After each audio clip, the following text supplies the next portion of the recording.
Pada suatu masa di Jepang kuno, muncullah sekelompok pejuang yang dikenal dengan sebutan samurai.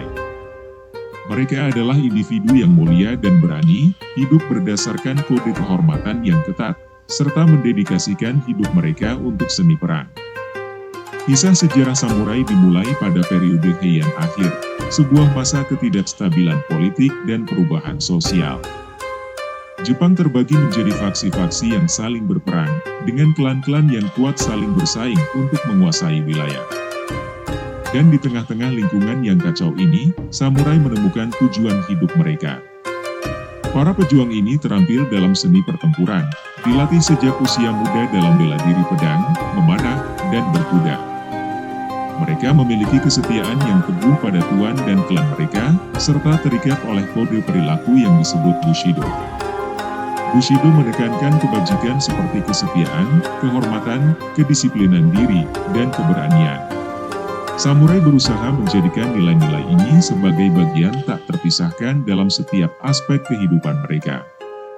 Pada masa Jepang masuk ke periode Kamakura, samurai mulai mencapai puncak pengaruh mereka. Klan Minamoto mendirikan Keshogunan Kamakura, dengan Minamoto no Yoritomo menjadi shogun pertama.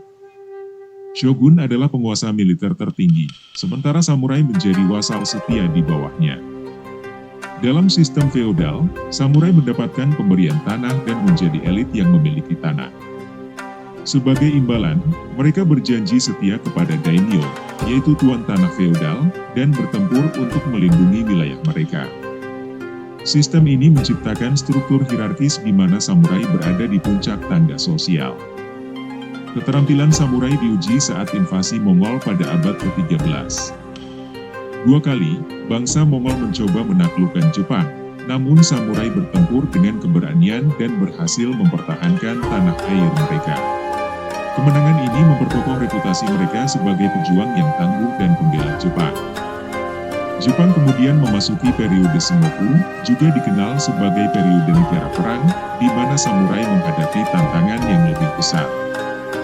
Daimyo rival berperang untuk memperebutkan supremasi, dan samurai terlibat dalam pertempuran yang sering terjadi. Ini adalah masa di mana perang intens terjadi, dan strategi serta taktik militer baru dikembangkan. Namun, periode Sengoku juga menjadi awal munculnya pemimpin samurai yang luar biasa. Tokoh seperti Oda Nobunaga, Toyotomi Hideyoshi, dan Tokugawa Ieyasu muncul, menyatukan Jepang di bawah panji-panji mereka masing-masing. Pemimpin-pemimpin ini mengakhiri era perang yang terus-menerus dan membuka jalan menuju Jepang yang lebih stabil dan damai. Dengan berdirinya Keshogunan Tokugawa, Jepang memasuki periode relatif damai dan stabil. Peran samurai perlahan berubah dari pejuang menjadi administrator dan birokrat. Mereka mengadopsi kegiatan ilmiah dan berkontribusi pada seni dan budaya. Namun, angin perubahan datang pada akhir abad ke-19 dengan restorasi Meiji. Kelas samurai secara resmi dihapuskan, dan Jepang memulai proses modernisasi dan pengaruh barat. Meskipun era samurai telah berakhir, warisan pejuang mulia ini tetap hidup. Kisah mereka tentang kehormatan, kesetiaan, dan keberanian terus menginspirasi orang di seluruh dunia. Hingga saat ini, pengaruh samurai masih terlihat dalam warisan budaya Jepang yang kaya tradisi seni bela diri, dan di dalam hati mereka yang berusaha menjiwai semangat mereka.